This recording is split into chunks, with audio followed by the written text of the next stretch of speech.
नमस्कार, मैं नेहा मोदी और आप देख रहे हैं टी न्यूज राजस्थान। अब वक्त हो चला है प्रदेश भर की सबसे बड़ी और सबसे अहम खबरों के प्राइम टाइम बुलेटिन का। सबसे पहले नजर डालते हैं आज की बड़ी हेडलाइंस पर।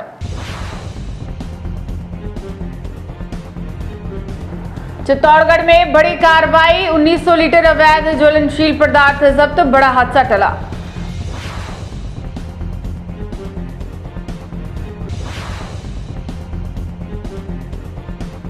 स्वास्थ्य मंत्री गजेंद्र सिंह खिवसर का औचक निरीक्षण, अस्पताल व्यवस्थाओं पर कसा शिकंजा।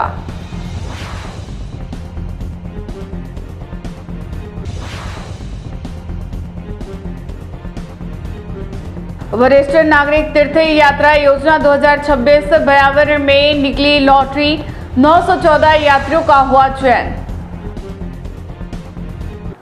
अब समाचार विस्तार से।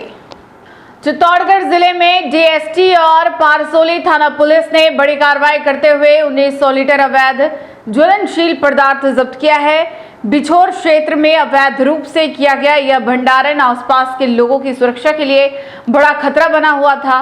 पुलिस ने आवश्यक वस्तु अधिनियम और बीएनएस की धारा 287 के तहत मामला दर्ज कर जांच शुरू कर दी है। चित्तौड़गढ़ जिले के बेगू से सोनू खंडेलवाल की यह रिपोर्ट। मुखबिर की सूचना पर डीएसटी प्रभारी जोधाराम के निर्देशन में एएसआई सूरज कुमार के नेतृत्व में पुलिस टीम ने बिछोर में करनी रिसोर्ट के सामने दबिश दी। मौके पर गोपाल लखारा द्वारा वैध रूप से ज्वलनशील पदार्थ का भंडारण पाया गया। सूचना पर पारसोली थाना पुलिस और रसद विभाग की टीम मौके पर पहुंची। जांच के दौरान कुल 1900 लीटर अवैध ज्वलनशील पदार्थ जब्त किया गया। पुलिस ने मामला दर्ज कर आगे की कार्रवाई शुरू कर दी।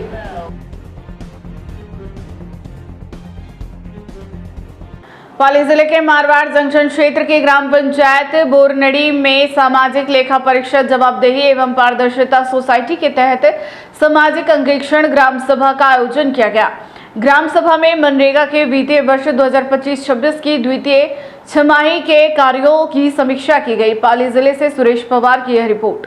प्रशासक धन सिंह कुंपावत की अध्यक्षता में आयोजित ग्राम सभा में मनरेगा के पूर्ण, अपूर्ण और प्रगतिरत कार्यों के भौतिक सत्यापन की जानकारी दी गई। ग्राम विकास अधिकारी रवि आसवानी ने स्वीकृत और व्यय राशि का ब्यौरा ग्रामवासियों को पढ़कर सुनाया। साथ ही श्रमिकों को ईकेवाईसी, जॉब कार्ड, मनरेगा अधिकारियों एवं विभिन्न जन कल्याणकारी योजनाओं की जानकारी भी दी गई।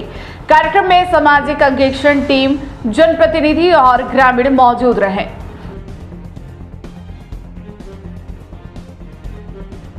राजस्थान के चिकित्सा एवं स्वास्थ्य मंत्री गजेंद्र सिंह खिवसर ने अलवर जिले के बड़ौदा में सामुदायिक स्वास्थ्य केंद्र का औचक निरीक्षण किया। इस दौरान उन्होंने अस्पताल की व्यवस्थाओं का जायजा लेते हुए मरीजों से सीधे संवाद किया और स्वास्थ्य सेवाओं की गुणवत्ता की जानकारी ली। देखिए अलवर जिले से अमित भारद्वाज की रिपोर्ट। निरीक्षण के दौरान मंत्री ने लैब, वार्ड, दवा वितरण केंद्र और अन्य विभागों का अवलोकन किया। उन्होंने अधिकारियों को साफ सफाई, दवा उपलब्धता और मरीजों को समय पर बेहतर उपचार सुनिश्चित करने के निर्देश दिए। मंत्री के दौरे से अस्पताल प्रशासन में सक्रियता देखने को मिली। वहीं स्थानीय लोगों ने इस पहल की सराहना की है।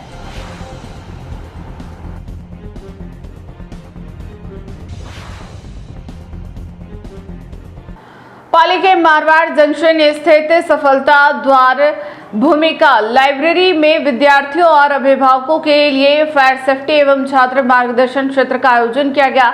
इस दौरान पुलिस अधिकारियों ने शिक्षा, अनुशासन, करियर निर्माण और मोबाइल के दुरुपयोग से बचाव सहित महत्वपूर्ण विषयों पर जानकारी दी। देखिए पाली जिले से सुरेश पवार की यह रिपोर्ट। आवा रोड स्थित सफलता द्वार भूमिका लाइब्रेरी में आयोजित इस कार्यक्रम में हेड कांस्टेबल जयराम जी और कांस्टेबल सुरेश जी मुख्य अतिथि के रूप में शामिल हुए। उन्होंने विद्यार्थियों को शिक्षा का महत्व, कानून व्यवस्था की जानकारी तथा बालिका शिक्षा को बढ़ावा देने का संदेश दिया। साथ ही फायर सेफ्टी से जुड़े सुरक्षा उपायों और आपातकालीन परिस्थितियों में बचाव के तरीकों की भी जानकारी दी गई। कार्यक्रम में बड़ी संख्या में विद्यार्थी और अभिभावक मौजूद रहे। अंत में लाइब्रेरी संचालक दुष्यंत हेमलियावास खुर्द ने सभी अतिथियों का आभार व्यक्त किया।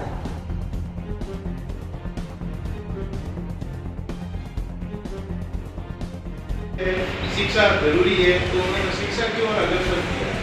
तो शिक्षा ही सब कुछ है, और बच्चियों को महत्वपूर्ण लड़कों से ज़्यादा लड़कियों को पढ़ाना चाहिए। आज इनके जयराम जी की बच्ची है, हम जैसे यहाँ नौकरी कर रहे हैं, लेकिन हमारी बच्चियाँ, इनकी बच्ची अंबुजा फाउंडेशन में पढ़ रही है, अच्छी स्कूल है, इंग्लिश मीडियम में पढ़ती है। हम यही सोचते हैं कि हमारी बच्ची है तो कहीं अच्छी स्कूल में पढ़ेगी, तो अच्छी कहीं नौकरी लगेगी, या उसका रिश्ता भी एक अच्छी जगह होगा। लड़का जब खैरतल तिजारा में आगामी त्योहारों को लेकर जिला स्तरीय शांति समिति की बैठक आयोजित की गई। जिला कलेक्टर अतुल प्रकाश ने सभी समुदायों से आपसी भाईचारे और सौहार्द के साथ त्योहार मनाने की अपील की। खैरतल तिजारा से नरेंद्र कुमार की यह रिपोर्ट। बैठक में जिला कलेक्टर ने कहा कि त्योहार सामाजिक समरसता और एकता के प्रतीक है। उन्होंने अफवाहों से दूर रहकर मिलजुल कर त्योहार मनाने का आह्वान किया। वहीं पुलिस अधीक्षक ब्रिजेश ज्योति उपाध्याय ने संवेदनशील क्षेत्रों में विशेष निगरानी और सुरक्षा व्यवस्था मजबूत रखने की जानकारी दी। उन्होंने सोशल मीडिया पर भ्रामक और AI से तैयार फर्जी कंटेंट से सतर्क रहने की भी अपील की।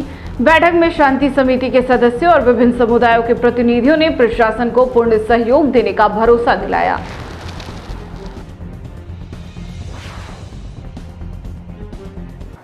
भरतपुर जिले के बयाना में ब्रह्मा कुमारी ईश्वरीय विश्वविद्यालय की प्रथम प्रशासिका मम्मा जगदम्बा सरस्वती का 61वां पुण्य स्मृति दिवस श्रद्धा और भक्ति के साथ मनाया गया। स्थानीय उपकेंद्र में आयोजित कार्यक्रम में साधक साधिकाओं ने बढ़ चढ़कर भाग लिया। देखिए भरतपुर जिले के बयाना से राजीव झालानी की यह रिपोर्ट। कार्यक्रम की अध्यक्षता केंद्र प्रभारी ब्रह्मा कुमारी कमलेश बहन ने की, जबकि डिस्कॉम की कनिष्ठ अभियंता पूजा व्यास मुख्य अतिथि और स्वास्थ्य विभाग की ब्लॉक कोऑर्डिनेटर पूनम यादव विशेष अतिथि के रूप में मौजूद रही। वक्ताओं ने योग, अध्यात्म और नैतिक मूल्यों को जीवन में अपनाने का संदेश दिया। ब्रह्मा कुमारी साक्षी बहन ने मम्मा जगदम्बा सरस्वती के जीवन और आदर्शों पर प्रकाश डाला।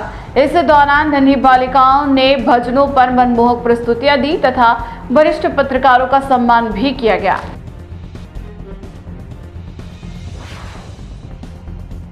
जोधपुर में राजस्थान नर्सेज एसोसिएशन ने प्रमुख शासन सचिव के नाम ज्ञापन सौंपकर प्रदेश स्तर पर हुए समझौते के बाद आंदोलन स्थापित करने की घोषणा की है।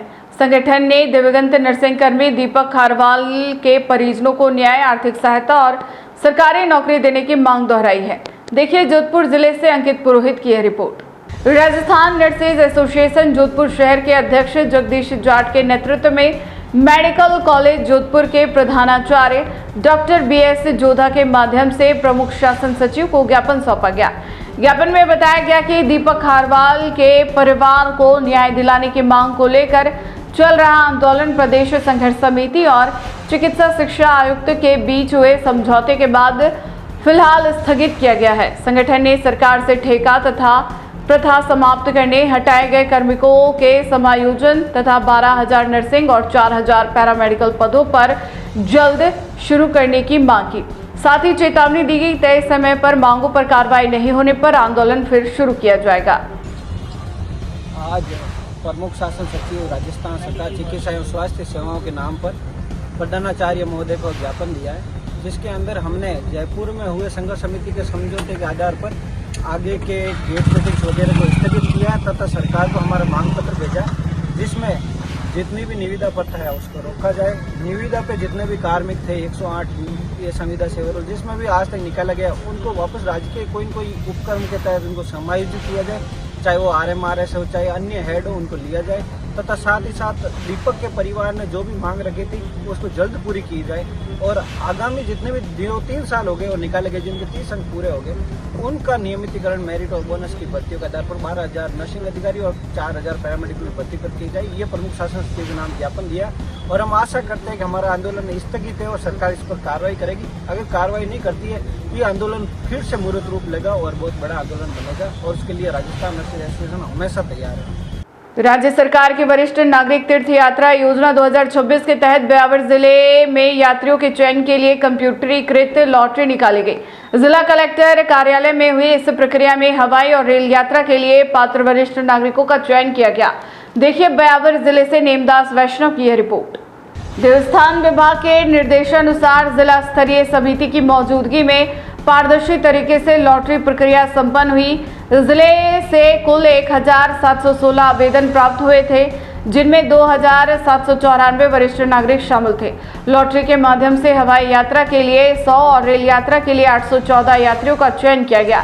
इस दौरान जिला कलेक्टर कमल राम मीणा, पुलिस अधीक्षक रतन सिंह सहित समिति के सदस्य मौजूद रहे। चयनित यात्रियों प्रतीक्षा सूची और अतिरिक्त प्रतीक्षा सूची की जानकारी देवस्थान विभाग कार्यालय ब्यावर से प्राप्त की जा सकती है। योजना के तहत वरिष्ठ नागरिकों को विभिन्न धार्मिक स्थलों की यात्रा का अवसर मिलेगा।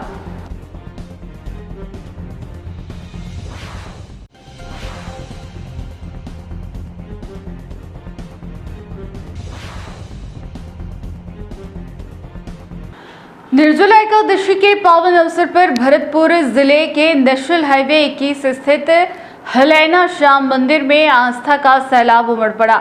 सुबह से ही लाखों की संख्या में श्याम भक्त बाबा के दर्शन के लिए पहुंचे। तेज गर्मी और धूप के बावजूद श्रद्धालुओं का उत्साह कम नहीं हुआ और मंदिर परिसर में लंबी कतारें देखने को मिली। देखिए भरतपुर जिले से रामेश्वर फौजदार की यह रिपोर्ट। श्याम मंदिर के महंत पंडित पुष्पेंद्र शर्मा ने बताया कि निर्जला एकादशी पर राजस्थान और उत्तर प्रदेश के कई क्षेत्रों से श्रद्धालु बाबा श्याम के दर्शन के लिए पहुंचे। बड़ी संख्या में पैदल यात्रियों की टोलियां भी मंदिर पहुंची और बाबा के दरबार में शीश नवाया। श्रद्धालुओं की सुविधा के लिए पुरुषों और महिलाओं की अलग अलग कतारों की व्यवस्था की गई। मंदिर प्रशासन और श्याम सेवकों के सहयोग से पूरे दिन दर्शन व्यवस्था सुचारू रूप से संचालित रही। 25 तारीख गुरुवार की तो निर्जला एकादशी है। आज के दिन सारा ले सकते हो। कोई मजबूरी पड़ने पर जल नहीं पीने के बजाय फलोदर जूस भी लिया जा सकता है। अगर इमरजेंसी पड़ता करने का समय है। आज दूर से जो भी श्याम प्रेमी आए हुए हैं, आज मैं उनका बहुत बहुत हृदय से धन्यवाद करता हूँ। श्याम परिवार की तरफ से धन्यवाद करता हूँ, क्योंकि आज इतनी गर्मी पड़ने के बावजूद भी हलेना पथेना नहीं पड़ना था, घोसी का पानी छोड़कर समय इसलिए आज ये जगह से जो भी श्याम प्रेमी आए हुए हैं, आज मैं सबका इतनी गर्मी में बहुत बहुत धन्यवाद करना चाहता हूँ।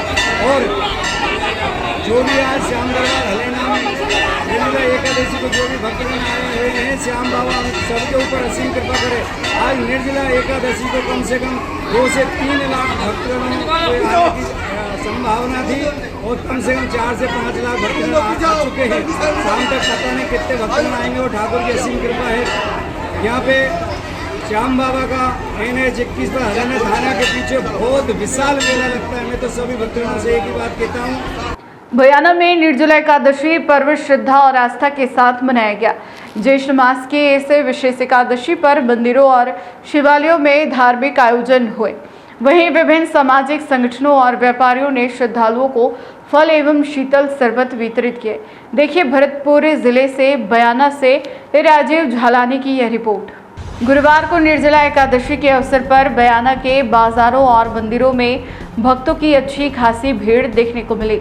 महिलाओं ने निर्जला व्रत रखकर परिवार की सुख समृद्धि और विश्व कल्याण की कामना की। श्रद्धालुओं ने बताया कि वर्ष में एक बार आने वाली इस एकादशी का विशेष धार्मिक और आध्यात्मिक महत्व है।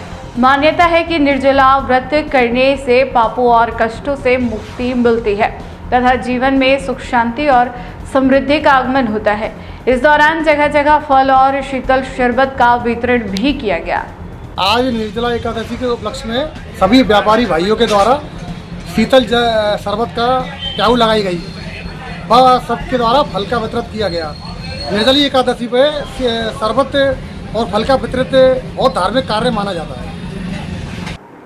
चित्तौड़गढ़ जिले के बेगू में आयोजित शहरी एवं ग्रामीण विकास शिविरों का जिला कलेक्टर डॉक्टर मंजू ने निरीक्षण किया। इस दौरान उन्होंने विभिन्न विभागों के स्टॉलों का जायजा लेकर योजनाओं की जानकारी ली और आमजन की समस्याओं के त्वरित समाधान के निर्देश दिए। चित्तौड़गढ़ जिले के बेगू से सोनू खंडेलवाल की यह रिपोर्ट। राज्य सरकार के निर्देशानुसार आयोजित शिविरों के तहत जिला कलेक्टर डॉक्टर मंजू ने नगर पालिका परिसर में शहरी शिविर और दौलतपुरा ग्राम पंचायत में ग्रामीण शिविर का निरीक्षण किया। उन्होंने प्रत्येक स्टॉल पर पहुंचकर अधिकारियों से योजनाओं की प्रगति और लाभार्थियों को मिल रही सुविधाओं की जानकारी ली। जिला कलेक्टर ने अधिकारियों को संवेदनशीलता के साथ आमजन के कार्य करने के निर्देश दिए। इस दौरान उन्होंने लोगों की समस्याएं सुनकर मौके पर समाधान के निर्देश भी दिए। ग्रामीण शिविर में पात्र लाभार्थियों को पट्टों का वितरण किया गया, जिस पर लाभार्थियों ने राज्य सरकार और जिला प्रशासन का आभार जताया। कार्यक्रम में जिला परिषद सीईओ विनय पाठक, तहसीलदार गोपाल जी नगर, वीडियो सुरेश गिरी गोस्वामी सहित कई अधिकारी और जनप्रतिनिधि मौजूद रहे।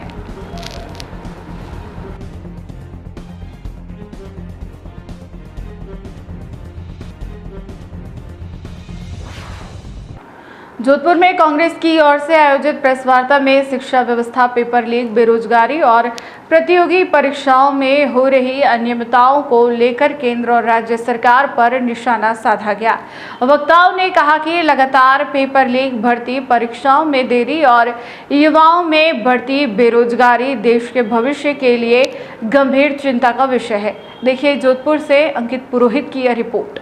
प्रेस वार्ता में कहा गया, कोटा में आयोजित छात्रों की गूंज बाहर रैली से देशव्यापी छात्र अभियान की शुरुआत हुई है, जिसका उद्देश्य छात्रों की समस्याओं और सुझावों को सरकार तक पहुंचाना है। कांग्रेस नेताओं ने आरोप लगाया कि नीट सहित विभिन्न प्रतियोगी परीक्षाओं में हुई अनियमितताओं से लाखों छात्रों का भविष्य प्रभावित हुआ है। उन्होंने शिक्षा व्यवस्था में पारदर्शिता, एनटीए में सुधार, पेपर लीक मामलों में सख्त कार्रवाई और युवाओं को रोजगार के बेहतर अवसर उपलब्ध कराने की मांग उठाई। वक्ताओं ने यह भी कहा कि पूर्व मुख्यमंत्री अशोक गहलोत के कार्यकाल में प्रतियोगी परीक्षाओं के लिए वन टाइम रजिस्ट्रेशन और पेपर लीक पर सख्त कानून लागू किया गया था, जिसे वर्तमान सरकार ने बंद कर दिया। उन्होंने युवाओं से छात्रों की गूंज अभियान से जुड़कर अपनी आवाज़ बुलंद करने का आह्वान किया। धर्म सीमा के ऊपर है, सरकारें इसके ऊपर कोई ध्यान नहीं दे रही है। और सबसे बड़ी चीज़ जब होती है, जब नीट का जो पेपर हुआ, तो नीट के पेपर लीक हुआ और लाखों लोगों ने पूरे हिंदुस्तान के अंदर उसको वापस एग्ज़ाम देने की प्रक्रिया वापस चालू हुई। इसके तहत एक बच्ची ने सुसाइड भी किया। इस बात को देखते हुए और बेरोजगारी की समस्या को देखते हुए माननीय राहुल गांधी जी ने बच्चों के साथ में एक प्रोग्राम किया, छात्रों की गूंज। हमारे शिक्षा मंत्री माननीय धर्मेंद्र प्रधान जी इस मुद्दे पर मौन बने हुए हैं। शिक्षा व्यवस्था एक लूट की मशीन बन गई है। देश भर के परिवार हर साल 3.50 लाख करोड़ रुपए सिर्फ 5 बड़ी प्रतियोगिताओं के ऊपर खर्च करते हैं। और ये पैसा जो केंद्र सरकार का जो शिक्षा के ऊपर जो बजट है, उससे भी ज़्यादा है। दूसरा, पेपर लीक की अनियमितताओं में छात्रों का विश्वास टूटा। 22 लाख छात्रों के साथ धोखा हुआ। बार बार पेपर लीक, परीक्षा रद्द होना, गैस पेपर का मैच होना, ये सिस्टम नाकाम हो। मोदी सरकार चुप है। शिक्षा मंत्री धर्मेंद्र जी प्रधान इसके ऊपर चुप्पी साधे हुए हैं, वो कुछ नहीं बोल रहे। छात्रों की मेहनत और माता पिता की कुर्बानी, आज कितने माँ बाप हैं जो बड़ी मुश्किल से अपने बच्चों को शिक्षा दिला पाते हैं, और शिक्षा का खर्चा वो किस हद तक जाकर के अपना मकान, कहीं तो मकान भी गिरवे लेते हैं, लोन भी लेते हैं, उसके बावजूद वो इन संस्थानों के अंदर भेजते हैं। अभी एक बच्ची आकांक्षा नाम की छात्रा ने माता पिता को चिट्ठी लिखकर पेपर लीक सिस्टम के अंदर आत्महत्या कर दी। आज जो ये सिस्टम, राहुल गांधी जी का मानना है कि ये रिजेक्शन सिस्टम, ये सिलेक्शन सिस्टम नहीं है, ये रिजेक्शन सिस्टम हो गया। आप देखो कि 3000 बच्चे इस कंपटीशन एग्जाम देते हैं, उनमें से एक लड़के का IAS के अंदर सिलेक्शन, 30 लड़कों का IIT में सिलेक्शन होता है, बाकी के सारे बच्चे रिजेक्शन के श्रेणी के अंदर आते हैं। हमारी व्यवस्था इस प्रकार की बन गई है कि उन जो बच्चे, माँ बाप जो उनके ऊपर पैसा खर्च करते हैं, और जब बच्चे की नौकरी नहीं लगती है तो इस व्यवस्था के तहत बच्चे कुंठित होते हैं, माँ बाप भी बहुत परेशान होते हैं। फिर से एक नजर डालते हैं आज की टॉप सुर्खियों पर।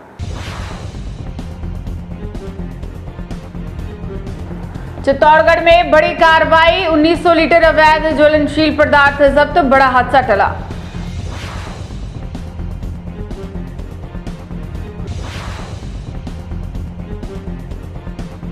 स्वास्थ्य मंत्री गजेंद्र सिंह खिवसर का औचक निरीक्षण, अस्पताल व्यवस्थाओं पर कसा शिकंजा।